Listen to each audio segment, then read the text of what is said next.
Fala pessoal, tudo bem com vocês? Professor Lanzarin aqui e hoje eu trago uma aula de preparação para você que vai fazer o concurso público para a Polícia Penal do Distrito Federal. Aqui embaixo na descrição do vídeo eu vou deixar o material da prova em PDF, vou deixar também um link do meu Instagram e do outro canal onde eu produzo conteúdo, canal Ciência Exata. Se você é novo aqui no canal, não se esquece de se inscrever, deixar seu like e se tiver alguma dúvida é só deixar aqui nos comentários que eu vou responder na medida do possível, beleza? Bora para a aula?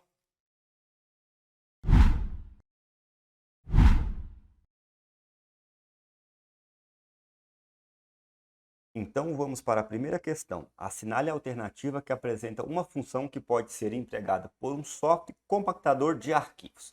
Alternativa A fala: editar o conteúdo de um arquivo .docx. B. Sincronizar arquivos entre os diretórios. C. Proteger arquivos com senha. D. Visualizar o conteúdo de um arquivo XLSX. E por último, a alternativa E fala em bloquear a quantidade de um ou mais arquivos para armazenamento externo.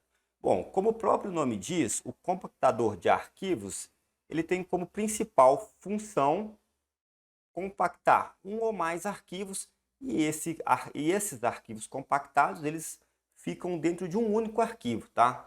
São softwares como o .zip ou o .rar, tá?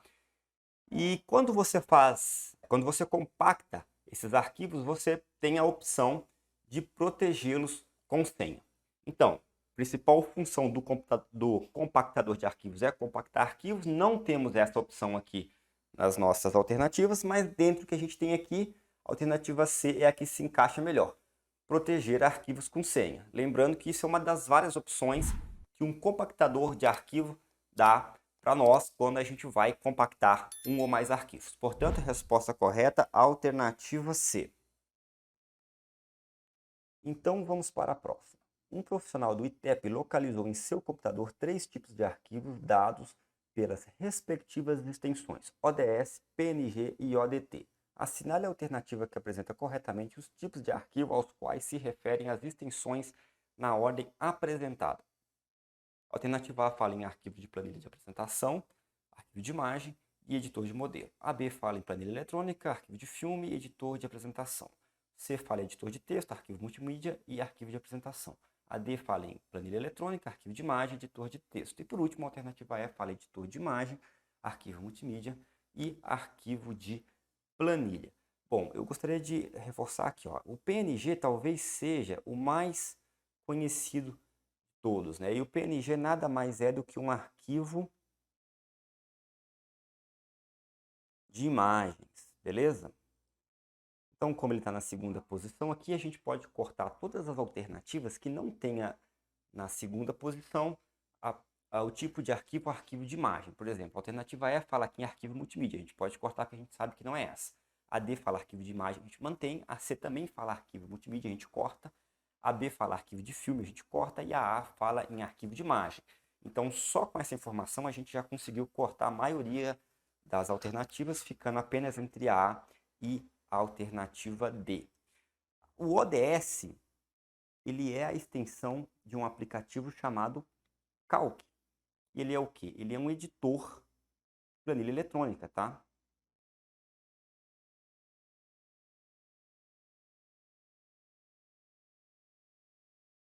Ou seja, uma espécie de Excel do LibreOffice. Com isso, olhando para as alternativas, nós temos a alternativa A, arquivo de planilha apresentação, e a D, arquivo de planilha eletrônica. A gente sabe então que a nossa resposta correta é a alternativa D, porque arquivo de planilha eletrônica, nós estamos falando aqui do ODS dentro das alternativas que a gente tem, ou seja, o Calc, uma espécie de Excel do LibreOffice. Sim, arquivo editor de texto, né? Nós estamos falando aqui do ODT, tá certo? Tá certo, porque o ODT ele é a extensão de um aplicativo chamado Writer, editor de texto. Fazendo novamente uma comparação com o Microsoft Office, ele é uma espécie de Word do LibreOffice, beleza? Então fechou, ODS, PNG e ODT, beleza? Mas vamos falar mais algumas extensões aqui para você enriquecer seu conhecimento para a hora da prova. Ainda dentro do pacote LibreOffice, a gente tem o ODP, tá? ODP, que é a extensão do Impress, que vai trabalhar com o quê? Com slides, apresentação de slides, edição de slides, comparando com o Microsoft Office, uma espécie de PowerPoint do LibreOffice. A gente também tem ainda o ODB, que é a extensão do Base ou Base, que trabalha com banco de dados. Nós temos o ODF, que é a extensão do MAF de matemática em inglês, né? Então, aqui nós temos um aplicativo para fórmulas matemáticas.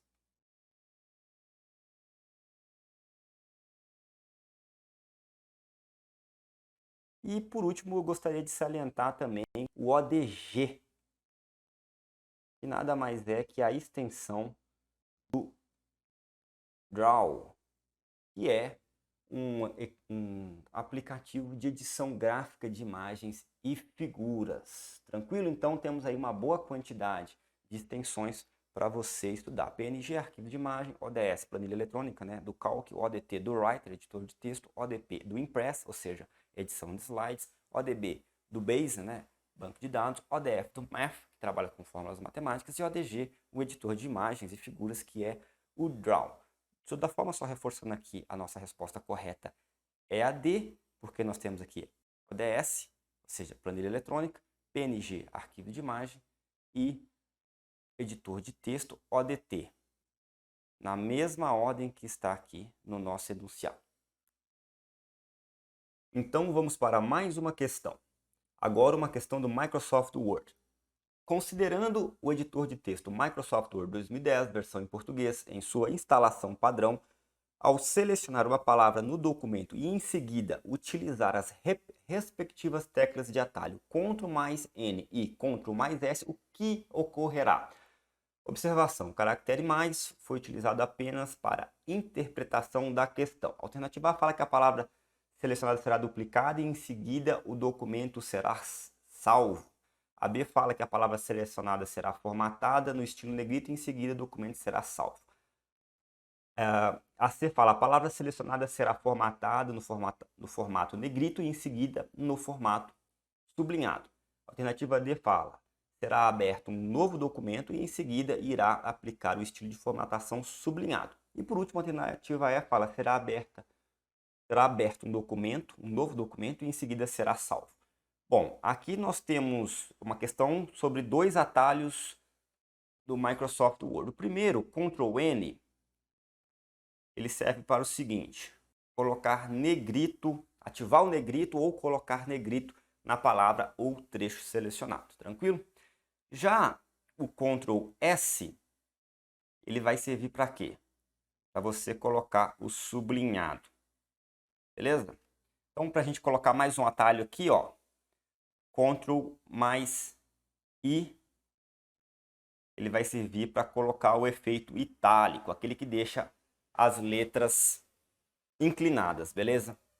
Então, foi falado negrito e depois sublinhado, Ctrl+N e depois Ctrl+S. Então, nossa resposta correta é a alternativa C. A palavra selecionada será formatada no formato negrito, né? Ctrl+N, e no formato sublinhado, Ctrl+S. Resposta correta, alternativa C.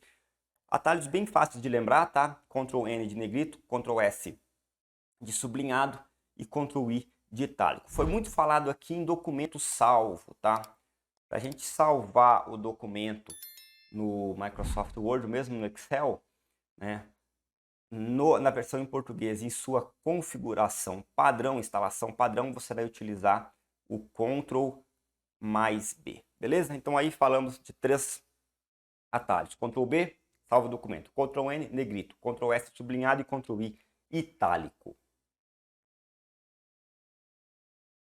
Então vamos para mais uma questão do Microsoft Word. A formatação de um texto é importante para tornar o documento visualmente mais organizado e com melhor aparência.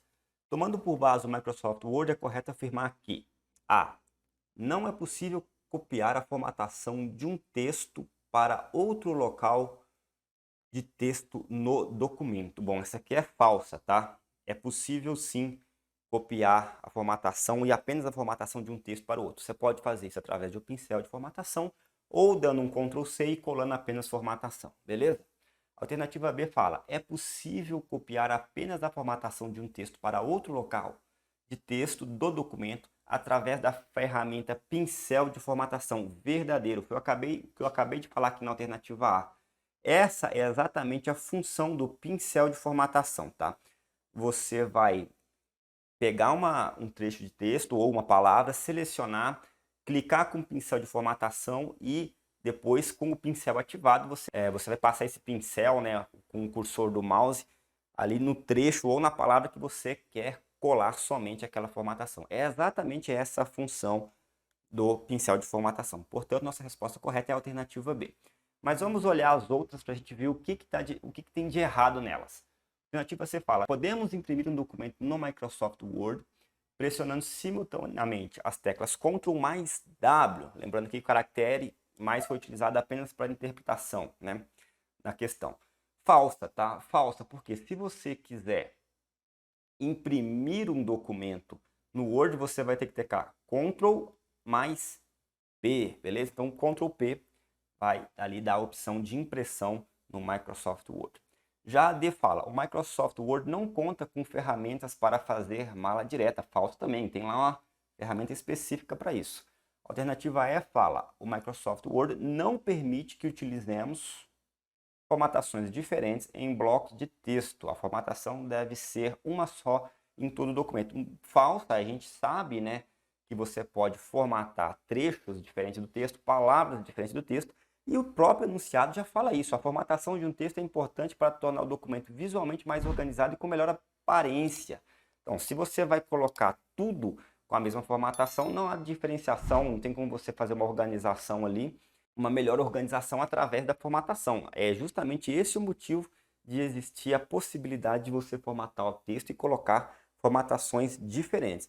Inclusive, você pode colocar, você pode usar lá dentro do Microsoft Word os estilos, né, que vai dar formatações diferentes para partes diferentes do documento, beleza? Então, só reforçando aqui, resposta correta, alternativa B.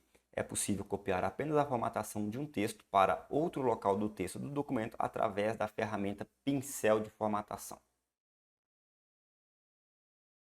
Então, vamos dar seguimento à nossa aula. No software Microsoft Excel 2013, versão em português do Brasil, qual das funções a seguir deve ser utilizada para agrupar várias cadeias de texto em uma única sequência de texto? Bom, aqui está falando sobre o Microsoft Excel e qual a função deve ser utilizada para agrupar várias cadeias de texto. Agrupar, que é sinônimo de unir, né? Que é sinônimo de concatenar, tá? Quando você quiser unir, se você quiser agrupar várias cadeias de texto, palavras ou células, né, valores, numa única sequência, você deve usar a fórmula, a função concatenar. Você começa ali com o sinal de igual toda a fórmula ou função, chama a função que é concatenar, abre parênteses, e ali você vai colocar o que você quer concatenar. Por exemplo, você quer concatenar a célula A1 com a A3. Você vai digitar A1, ponto e vírgula, digita o A3 e fecha ali o parênteses. Beleza? Então, nossa função, concatenar, resposta correta, alternativa E. No Excel 2019, existe uma função que permite a elaboração de testes lógicos de forma que o Excel retorne um valor caso este teste seja verdadeiro ou outro valor caso contrário. A estrutura do teste descrito acima é, aí nós temos alternativas de A até E. Bom, o que está pedindo aqui? Uma função que permite um teste lógico, né? E esse teste lógico ele pode retornar dois valores. Um caso seja verdadeiro, outro caso seja falso. beleza? Então, se nós temos um teste lógico, ele pode trazer uma coisa, se não outra. Nada mais é do que a função se, beleza? Então, a gente pode cortar de cara a alternativa se, né? Conte se conta com, né? De acordo com uma condição. Então, esse conte se aqui, ele vai contar o que está dentro desse valor nessa condição aqui. E conte valores vai contar todos os valores dentro de um intervalo, beleza? Então, essas duas aqui, elas são falsas, mas essa é a função do conte se e do conte valores. Novamente, conte se conta a quantidade de valores dentro de um intervalo de acordo com uma condição, e a conte valores conta valores mesmo dentro de um determinado intervalo. Aí a gente fica entre a, b e a e. Aí a gente pode cortar simplesmente porque ela foi escrita de uma forma errada. A fórmula se, né, a função se, ela começa como todas as outras com um sinal de igual. Você chama a função se e abre parênteses. Aqui está chaves, beleza? Então a gente pode cortar a alternativa E também. Bom, então, dando sequência aqui na nossa concepção da função, vamos ver qual que é a formulação correta da fórmula para a gente sair desse impasse e saber qual que é a alternativa correta, a A ou a B. Bom, novamente, você colocou o sinal de igual, se abriu parênteses, aí você vai colocar o que aqui? Você vai colocar o teste lógico, beleza?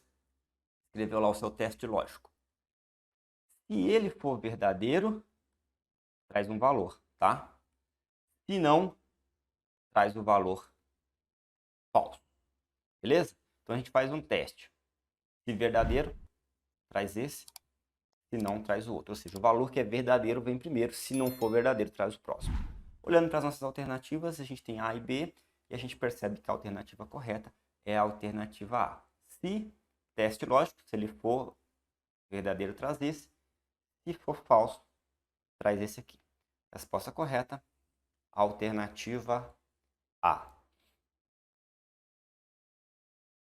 Um funcionário do ITEP tem uma dúvida no Microsoft PowerPoint referente a como utilizar um recurso para ensaiar e cronometrar uma apresentação que deverá ser realizada de forma automática a um grupo de visitantes. Assinale a alternativa que apresentará a resposta correta com o nome do recurso indicado para essa finalidade. A alternativa A fala em duplicar o slide, a B fala em intervalo de slide, a C fala em slide mestre, a D fala inicializar a apresentação e a E fala em finalizar a apresentação. Bom, aqui nós vamos começar a analisar da última para a primeira. A alternativa E fala em finalizar a apresentação e é isso mesmo que ela faz, tá? Ela finaliza a apresentação, como está no nome. Para isso basta você teclar ESC que você sai do modo apresentação. E não tem nada a ver com o que o nosso funcionário quer fazer, né? Ele quer ensaiar para cronometrar uma apresentação, beleza? Iniciar a apresentação, assim como finalizar, também o nome já diz tudo, né? Inicializa a apresentação. Para isso, você pode teclar F5 e você vai lá para o primeiro slide da sua apresentação. A alternativa C fala em slide mestre, também é falsa, porque o slide mestre ele vai ser um slide ali padrão, né? Para que você possa utilizá-lo em toda a apresentação sem ter que ficar colocando sempre as mesmas informações, as mesmas formatações. Ou seja, o que é isso? Você vai criar um slide ali, um padrão de slide em todas as apresentações, né? Por exemplo, aqui nessa aula, eu tenho aqui em cima o logo do canal, essa barra aqui, essa formatação nas letras do título do slide, mais essa formatação para a questão. Tudo isso é pré-definido num slide mestre e conforme eu vou duplicando o slide, essas informações vão sendo repetidas e eu troco o que? Apenas a informação da questão. Mantenho o logo, mantenho as barras lá em cima e mantenho a formatação. Então isso é o slide mestre, é um padrão que você pode duplicar sem ter necessidade de ficar criando slides sempre iguais, beleza? Então até agora nós não temos a resposta. Aí a alternativa B fala intervalo de slide, verdadeira, é exatamente isso, tá? O que o funcionário precisa. Por quê? O intervalo de slide ele vai permitir que você defina o tempo entre cada slide, beleza? Então nada mais, nada menos que isso. É só ali definir um intervalo entre slides, beleza? E por último, alternativa C. Alternativa A é falsa também, tá? Assim como iniciar a apresentação e finalizar a apresentação, o nome é bastante intuitivo. Ele vai simplesmente duplicar o slide. Quando você tem lá um PowerPoint, né? A sua visualização normal para editar, né? Aqui nós temos o slide. E aqui nós temos as miniaturas de slides, né? Aqui em cima as opções de ferramentas. Ao clicar num determinado slide, com o botão esquerdo do mouse, né? Ou seja, o botão secundário na configuração padrão, você simplesmente vai ter lá a opção de duplicar o slide. E quando você duplica, acontece exatamente isso. Você tinha esse slide aqui, você passa a ter um igual aqui entre os dois. Beleza? Então, só reforçando aqui, para cronometrar o tempo entre slides, né, para que você consiga fazer ali uma apresentação de forma automática, sem ficar trocando nem nada mais, você deve usar a função intervalo de slide. Portanto, nossa resposta correta é a alternativa B. Assinale a alternativa que apresenta um tipo de memória primária e secundária, respectivamente. A alternativa A fala em RAM e DDR, a B fala em pendrive, CR e RW, a C fala em HD, SSD e ROM, a alternativa D fala em HD, SATA e RAM, e a alternativa E fala em cache e disco rígido. Bom, vamos entender melhor o que é memória primária e o que são memórias secundárias. As memórias primárias, elas recebem esse tipo de nome, essa classificação, porque elas são memórias que são acessadas diretamente pelo processador, tá? E aí elas podem ser voláteis ou não voláteis, né? Ou seja, voláteis são aquelas que vão ser apagadas quando o computador é desligado, voláteis são aquelas que depois que o computador é desligado e ligado de novo, ela mantém as informações. Mas o importante é você saber, principalmente, que elas são acessadas diretamente pelo processador e elas são utilizadas para o processamento, tá? Não para a armazenagem de dados, como quando você quer guardar algum arquivo, seja de texto, uma planilha de uma planilha eletrônica, música ou uma foto, beleza? Para esse tipo de uso, você vai ter o que? Você vai ter as memórias secundárias. As memórias secundárias, elas não são acessadas diretamente pelo processador. Todas as informações devem primeiro passar por uma memória que vai ser intermediária entre os dois, tá? Então é isso. Memória primária, ela geralmente não, ela é bem menor a capacidade de armazenagem dela e funciona bem mais rápida. Por que ela é menor, então, se ela funciona mais rápida? Porque ela é muito mais cara, tá? Então ela tem uma menor capacidade de armazenamento e uma alta velocidade. Já as memórias secundárias, ela tem uma maior capacidade de armazenamento, mas são mais lentas do que as memórias primárias. As memórias primárias são responsáveis, elas são utilizadas pelo processador, né, para o seu funcionamento. O processador busca ali informações que são mais importantes e precisa delas mais rápidas, né, para não precisar ir lá na memória secundária. E a memória secundária, ela é onde você guarda as informações, né, músicas, seus PDFs e todos os outros arquivos. Só se acessa as memórias secundárias passando por uma memória intermediária, e as memórias secundárias não são voláteis. Novamente, quando o computador é desligado, a hora que você liga de novo, aquilo que foi salvo nas memórias secundárias estará lá salvo, beleza? Então é isso. Quais são exemplos de memórias primárias? Nas memórias primárias a gente tem a memória RAM, que é volátil, tá? Nós temos a memória RAM e a memória cache. Já as secundárias, nós temos os CDs, DVDs, nós temos o próprio HD, né, o hard disk do computador, o SSD, pendrive, cartão de memória,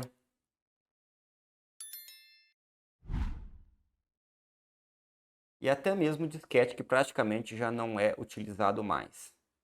Beleza? Então você percebe que todos aqui são drives que você sempre usa para salvar dados, beleza? Essa aqui é o processador que salva os dados ali conforme a importância e a necessidade dele, critério dele, beleza? Bom, então olhando para as nossas alternativas, a gente vê que a alternativa que tem primeiro uma memória primária e depois uma memória secundária é a alternativa E. Nós temos aqui a cache, que é uma memória primária, a cache, né? E depois nós temos aqui um disco rígido, que nada mais é que um HD, que é uma memória secundária, beleza? Então, a nossa resposta correta é a alternativa E. Então, vamos para a próxima questão. Ubuntu e Fedora são nomenclaturas que apresentam. A alternativa A fala web browser, ou seja, aplicativos para navegação da internet. A B fala clientes de e-mail, ou seja, aplicativos para o envio e recebimento de e-mails. A C fala novas opções de comunicadores instantâneos que podem substituir o Skype, por exemplo. A D fala em distribuição do sistema operacional Linux. E por último, a alternativa E fala em ferramentas de remoção de pragas virtuais, como ransomware. Bom, Ubuntu e Fedora não são web browsers, ou seja, não são navegadores, não são clientes de e-mails, não são opções de comunicadores instantâneos, como Skype, ou Teams, ou Meet, e também não são ferramentas para remoção de pragas virtuais, tá? Eles são simplesmente distribuições do sistema operacional Linux. Nós temos outras opções ainda, como o Red Hat e o Kurumin, beleza? Então, são distribuições do sistema operacional Linux. Resposta correta, alternativa D. Assinale a alternativa que apresenta uma característica de malware do tipo ransomware. A alternativa A fala exibição de propaganda para o usuário. A B, captura de dados digitados no teclado. A C fala em gravação de dados exibidos na tela do usuário. A alternativa D fala em programa que captura dados bancários e envia ao invasor. E por último, a alternativa E exige quantidade em dinheiro para descriptografar dados do usuário. Bom, então vamos analisar alternativa por alternativa. A alternativa A fala que é um tipo de malware que faz a exibição de propagandas para o usuário. Claro que é sem a permissão, sem o desejo do mesmo, né? Então nós temos aqui o tipo de malware adware, advertisement, né, que é nada mais nada menos que propaganda comercial, né, publicidade em inglês. A alternativa B fala em captura de dados digitados no teclado. Aqui nós temos o tipo de malware keylogger, beleza? Ou seja, ele vai copiar os dados do teclado. Já a alternativa C fala em gravação de dados exibidos na tela do usuário. Aqui, né, a gente tem o screen logger, né? Que vai o quê? Vai copiar os dados da tela, screen, né? Podia ser também um spyware, né? Que é o que? É um malware espião, né? Novamente, como sempre, né? Idioma inglês, spy, espião. A alternativa D fala programa que captura dados bancários e envia ao invasor. Aqui nós estamos falando do Flubot, tá? Flu de gripe e bot de robô, né? Gripe porque se espalha como gripe rapidamente. Ele também se espalha por SMS, ou seja, o usuário, tanto de iPhone quanto de Android, recebe a mensagem por SMS. São vários tipos de mensagem, né? Como, por exemplo, mandando um link para você clicar para rastrear uma encomenda ou ouvir uma mensagem de voz. E esse link é nocivo, né? Infectando seu celular e podendo ali roubar seus dados bancários, né? Capturar seus dados bancários e enviar para um invasor, beleza? Então, o programa que captura dados bancários e envia ao invasor, nós estamos falando aqui de um Flubot, que é distribuído por SMS. Então, sobrou para nós apenas a alternativa E, né?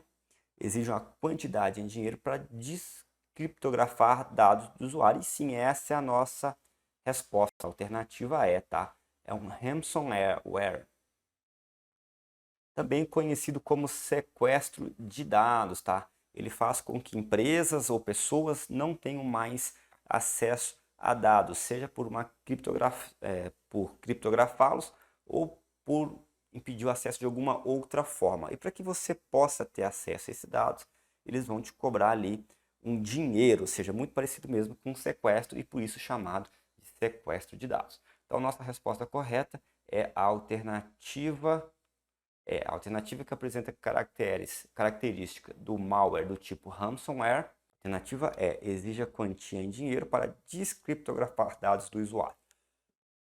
Então, vamos finalmente para a última questão da nossa aula. Qual tipo de configuração é necessário para que um software cliente de e-mail seja capaz de enviar mensagens de e-mail? A alternativa A fala em servidor SMNP, a B fala servidor SMTP, a C fala em servidor SQL e a D fala servidor HTML e por último a alternativa E fala em servidor MQTT. Então vamos cortar aqui conforme aquelas que estão mais fora de contexto aqui. Bom, a primeira que eu gostaria de cortar aqui, a alternativa tá? Por que não? Porque o servidor MQTT, né? O MQTT ele é um protocolo de comunicação entre máquinas, né? É um protocolo que permite o envio de mensagens e comando entre dispositivos que falam essa língua, né? Esse protocolo que é o MQTT, beleza? Então ele está completamente fora aqui, uma situação muito mais técnica da qual eu não vou me aprofundar agora. Outra que salta aos olhos aqui também é a alternativa D, servidor HTML. O HTML ele é uma linguagem que é utilizada na programação da web, tá? Então nada a ver aí com e-mail, tem a ver com www, World Wide Web. Servidor SQL também está bem fora aqui, porque SQL tem a ver com banco de dados. SQL é uma linguagem de pesquisa, né, de busca de dados, né, e o servidor SQL é um sistema gerenciador de banco de dados. E aí a gente fica entre SMP e SMTP. O SNMP é um protocolo padrão para o monitoramento e gerenciamento de redes. Então, também está fora aqui do nosso escopo, tá? Tem a ver mais com redes. Então sobrou para nós apenas a alternativa B, servidor SMTP. E tá certo, tá? Para enviar mensagens, você vai precisar de um servidor SMTP. Para o recebimento, para a leitura de e-mails, é outra coisa. Mas para enviar, SMTP. E você tem aqui um macetezinho para você lembrar sempre. Olha só, SMTP, sua mensagem tá partindo. SMTP. Lembrando que o tá partindo é muito importante, tá? Sua mensagem tá partindo porque é responsável pelo envio da mensagem, beleza? Então, nossa resposta correta é a alternativa B. Então por hoje é isso, pessoal. Espero que vocês tenham gostado da aula, espero ter ajudado. Não se esqueça de deixar seu like e se for novo no canal, se inscreva, beleza? Até a próxima!